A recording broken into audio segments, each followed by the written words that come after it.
What is up, fellow sickos? I am Dan Favale, coming at you with the certified fantabulous Mr. Grant Hughes. It's a little bit of a somber occasion. It's our final offseason look ahead. All 30 teams we're talking about individually, their own episodes, even though some of them were combined in the podcast feed. On YouTube, though, 30 individual videos.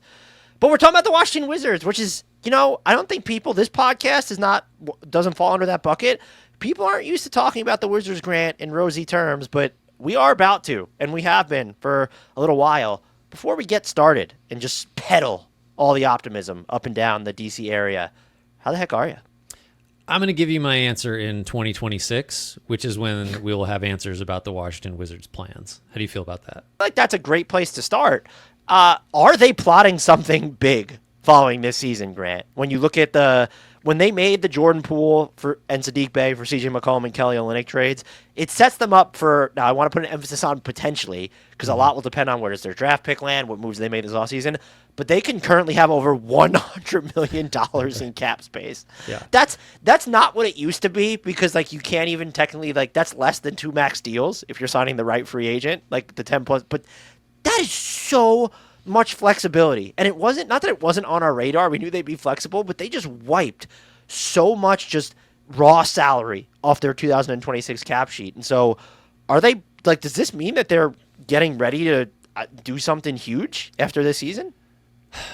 I think it means that they are, it's like, are they going to sign a max guy and then maybe figure out how to get 2 or something? I don't think that's the play. I do think it's an extreme version of what Brooklyn did, except that the Wizards already have 5 interesting young players that Brooklyn did not have as it entered this offseason as and I also don't think Washington's going to be the only team with max plus money next summer. Right. But it weirdly, and I don't mean this as a discouraging thing for Wizards fans, but that $100 million potentially in cap space is kind of where the rebuild will actually start. And it's not they already have Sarr and Carrington and some interesting players and Trey Johnson. I think though that $100 million in room is maybe where they really start wielding power. In whatever form that takes, that might mean taking on more bad deals. That might mean being just a crazy facilitator and you're trying to build a pick haul like the Thunder or the Jazz have or something like that with it. I don't think it's going to be, let's go get let's sign Kevin 2 Durant, all-NBA guys. Yeah, it's 38 Kevin Durant. Yeah. Right. That doesn't feel like it to me. If you had to guess, what do you think that $100 million is going to go to? I think it's honestly going to be substantially less by the time that the summer comes around, because I think that this is the front office led by Will Dawkins and Michael Winger. It's just proven they're going to be opportunistic, and they kind of saw a way here to get out of a deal in Jordan Poole's it looks fine now after last season, but he had a better year. Did a lot better out of the pick and roll. We saw signs of that changing after his first season, during the latter run of his first season in Washington. But you just had this opportunity to not really give up anything that was of value to you long term and create this flexibility. And what you're doing now is we're all looking at this in 2026 terms, and we're going to get to this, so we don't need to spend too much time on it. But now you just have all these massive expiring contracts to do stuff with right now. Yeah, and I think just generally, when the current state of the league is there's a fair amount of panic and rash action happening because teams are inflexible. If you have this kind of flexibility, it's like a superpower. Yep. You can make anything happen, and you'll be dealing with teams that are desperate, and you're going to have leverage. You're going to be dealing with teams that want to do something that cannot happen unless you facilitate it. It is very much like Brooklyn, and so I think you're right though. They can start doing stuff at the deadline if they want to play that game. Take on $50 million in extra money for this summer, and then you could use the other 50 next summer. Easy. Do you want to take us through their cap vitals, sir? Yeah, so they're going to be about $28 million under the tax, $35 million or a little bit more below the first apron. They already do have 14 roster spots spoken for, which kind of makes that amazing. That tells you that this is with Middleton and McCollum to still be in that position is pretty impressive with the rest of the roster. That doesn't include Malcolm Brogdon, doesn't include any guaranteed money for Richaun Holmes. They can spend the full MLE if they want to. The draft assets, I mean, they have an obligation to the Knicks in 26 with top 8 protection. We can talk a little bit more about that if you want. They can still trade up a bunch of the first if they want to. They can have roughly a dozen extra seconds from other teams coming in through 2032. They do have an odd number of like weird protections on a lot of their picks. And like, do they still have like the Horcruxed Warriors pick? Is that still a thing? Yeah, Or so do they move get it if it falls between 21 and 30. Right. Yeah. Okay. But so other than that Knicks obligation with top 8, with like they're gonna keep that pick. Like it's Right. just, So that turns into 2 seconds in 26 and 27. But it does make, if you wanted to trade a first, your first allowable, you're working with 2028, 2030, 2032. So, and you do have the Warriors pick that you could include as well. So I think they would be they had the Memphis pick this year that they got. It's like they could trade the equivalent that's already been burned, like of 5 first-round picks this summer, basically. If I put the number of first round picks traded by the Wizards in the next calendar year at 0.5, would you take the over or under? I'm gonna traded. Yeah. I'm gonna say under, and I'm gonna follow it up with, if I set the over/under of 1.5 first-round picks acquired over the next year, you taking the over and the under? That's an over, sir. That's a hard over. 2.5. Over. Why not? 5.5. Okay, we'll go under there. Bad line. Too easy. They have no extension candidates, well, of note. It's like, but they do. They could extend like any of the veterans that are basically on their roster. Right. My question for this team, though, is just, what are those contracts going to be used for? Like, you have Middleton expiring at 33.3, McCollum's expiring at 30.7, Smart expiring at 21.6, Kelly Olynyk expiring at 13.4, and then the Rashawn Holmes thing. He's only guaranteed $50K, and you have enough expiring contracts where it's, well, we don't need his $13.3 million. But like, if you just need to guarantee part of that to make another trade happen and take back like more money or a player that you have interest in, so that you save these expiring contracts of players who might look, maybe not McCollum, but like, I could see a team absolutely trading for Smart and Middleton and giving up value to get them in the middle of the year if they're playing well enough. Yeah, it's a possibility. I actually was floating, not really seriously, but like, could they buy these guys out and just like, I don't think that's realistic because you're not really getting anything for that. Maybe if if Middleton, for example, just isn't healthy and you're like, okay, let's do him a favor, and maybe like in the second half of the year he can help somebody. But what do they care? The problem with that, though, is so how many teams are those guys not eligible to sign with because they're making more than the mid-level if they're a buyout? Yeah, isn't there only one team in the second apron? Is that only a second apron restriction? So if it's only a second apron restriction, that's not a big deal. I thought it might have been. I can't remember if it's the first apron or second apron. It's definitely the second apron, but I don't know if it's also the first. But it's just, so if you're the Wizards, like, how are you kind of treating these? You're not extending any of these guys. I'd be shocked if that happens. No, because this whole thing we've been talking about for them is the flexibility next summer. Like, and just they're veterans. Like, I don't know what the number even is that you would want them back on that they would be even willing to consider. Just because Washington still is a long ways away, and if you're Middleton and you might have another good 1 to 2 years, you're not extending here. I don't think. Are you more open to, as the Wizards, are you preferring to use those expiring contracts to make moves this summer, or is it something because there are some guys, even McCollum himself, that you could view as having individual value that you would rather wait to make those decisions until the middle of the season? You're kind of just focusing on, okay, what do we need and how do we want to use our mid-level here? Well, I just want to let's take McCollum, for example. Like, is there a scenario where you can trade him in season and not take back money for 26, 27, right? Like, because it's hard to imagine what that would be. Well, what's interesting, though, is so, like, let's use Smart as the example, or maybe Kelly Olynyk. So, like, the salaries that aren't too expensive, because of where the Wizards are at financially, like, I think they could take, the way it's computed, hat tip Brian Toporek for telling me that it's not $7.5 million. I think they could take back like $8.5 million extra on top of those numbers. So let's use Kelly Olynyk, $13.4 million. You could take back a player making $21 or $22 million. If there's a team that wants to get off and save money or is trying to navigate the aprons. And by the way, it looks like, so first apron teams are the ones that, if you're into the first apron, can't sign. So it's like, if you're maybe mid-season, you didn't trade them, sure. But right now, I don't know what that necessarily does for Middleton or McCollum or Smart, like like their options. But I think that's, if you're looking at Smart, Olynyk, or even that's why Rashawn Holmes' deal is interesting, is you can take back so much money. Like if you like Rashawn Holmes, you could guarantee like 7.5 million, and you could take back double that plus $250,000. You could take back a $15 million player basically by guaranteeing 7.5 million of his contract. I don't have like a name that springs to mind like immediately, but if a team is looking to save money, like that is something you could absolutely do.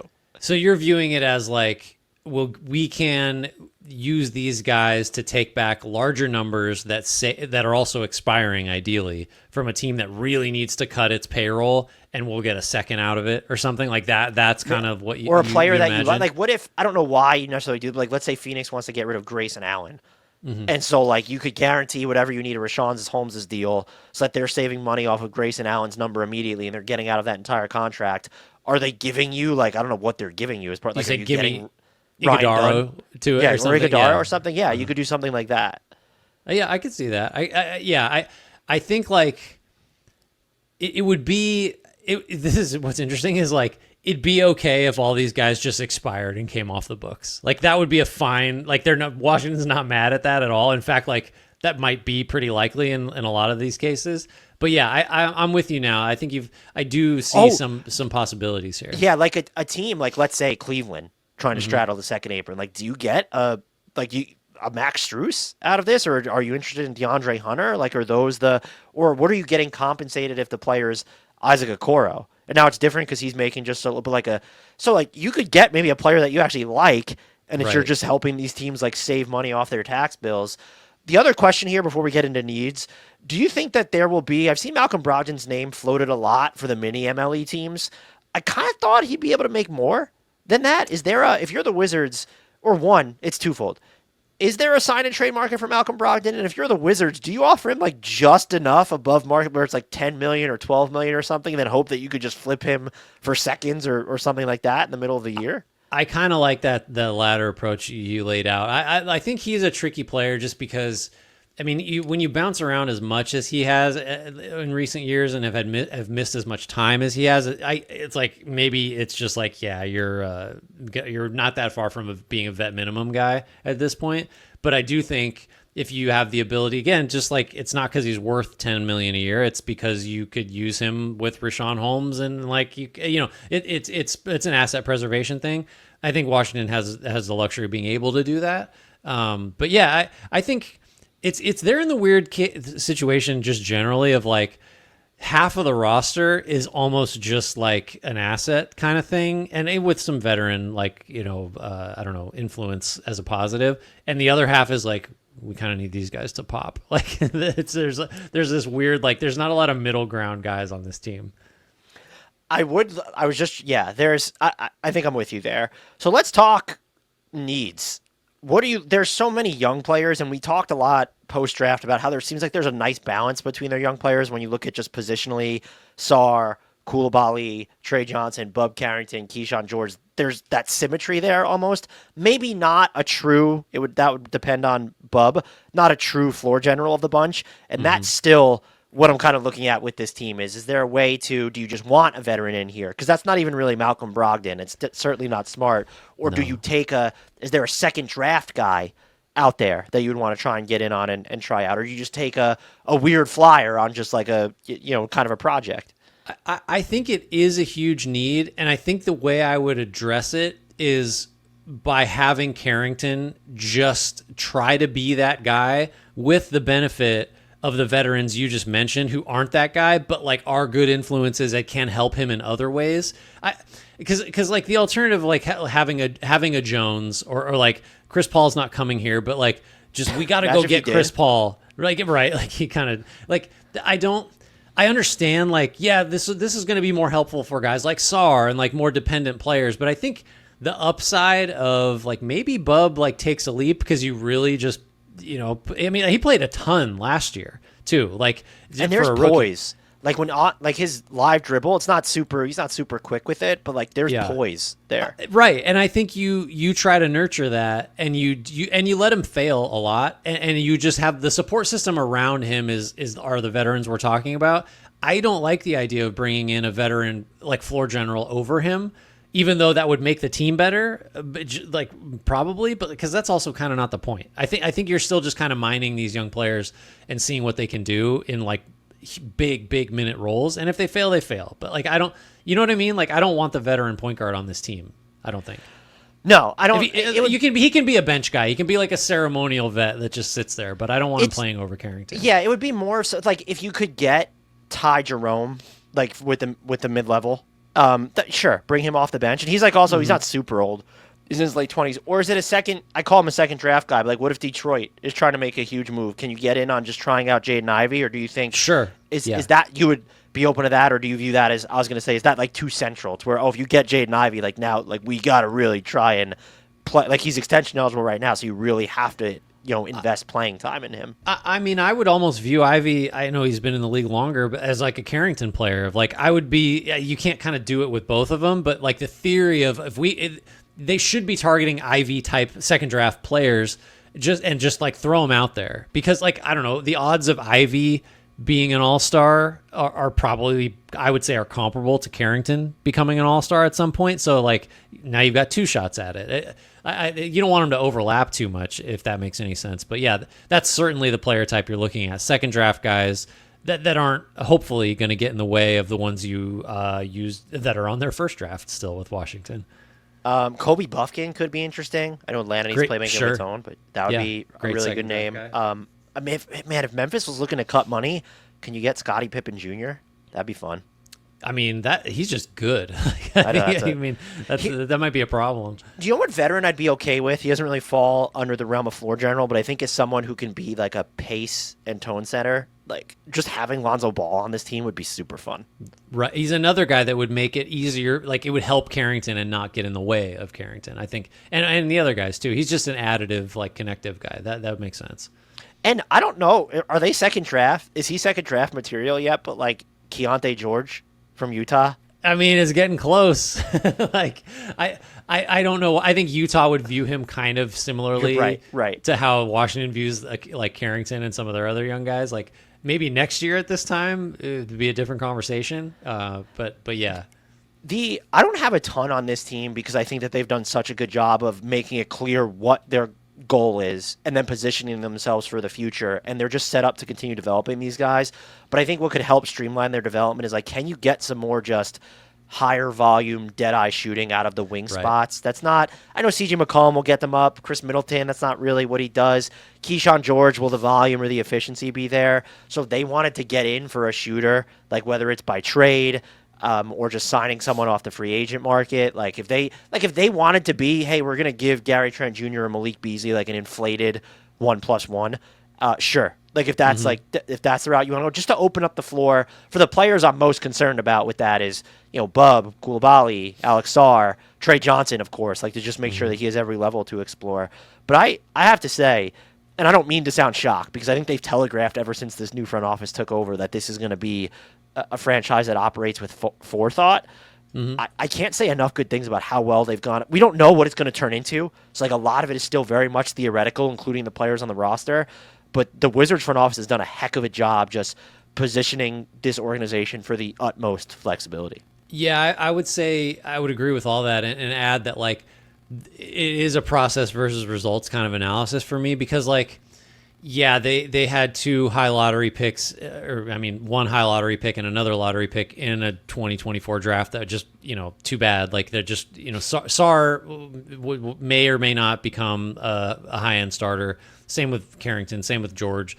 But like the process that yielded those picks, like really probably starting with the Beal trade a couple of years ago, was just like, okay, we've got adults running the show now. And like with Charlotte, like these like doormats are and like these like kind of like unambitious 9 and 10 seed chasers are like reforming themselves. And maybe we're not that far away from the East being kind of like, oh, this is the conference with all the like, there's 12 good teams in it now, There will always be like a Bulls or a Pelicans, but it does feel like that's increasingly becoming an outlier. And it was never the rule, but it felt like it was more easy to spot the franchises that would kind of screw themselves over, and it's getting a lot harder to do that. Yeah, that is not Washington anymore. You got anything else on them, or are you ready to take us out of here? I think we've sufficiently praised the Wizards, and it's all been sincere. It's weird. It wasn't that way for a long time. But here we are. What other national NBA podcast even gave you 20 minutes on the Washington Wizards? I That's what feel like my we've question. been in the good graces of a lot of Wizardsdom because we like Bilal Coulibaly so much and have always liked him And so much. And there's we were no better kind of- way to endear yourself than to like Right, their and we were young pumping the prospect. brakes on the Alex Sarr disappointment too, where it's like Right. you and I are similar in the sense like for the first 2 years of our career, we're very eye testy. It's Yeah. like, oh, I don't care that he can't finish through contact. Yeah. Look at what he did with this pass. Right. Or like he shot this from 3 for X amount of games. Yeah. Shot 42% from 2 and he's a center. Don't Did he- care. Not a Oh, problem. he's grabbing and going. Yeah, like sign me yeah, up. right. Yeah. We're just eye test guys. That's all. What there is are to it. numbers even? Don't Are I they don't real? know. No. Thanks everybody for listening, for watching. Make sure you rate, reviewed, subscribe, doing all the helpful things. Checking us out on YouTube, give us a thumbs up there, leave us a comment, let us know what you think about the Wizards. Because whatever you think, it's not as positive as what we think, and we like the Wizards first. So we liked the Wizards before it was cool. I think that's gonna do it. Tell your friends, tell your enemies. Shouts Frank Ntilikina, apologies Jared Allen.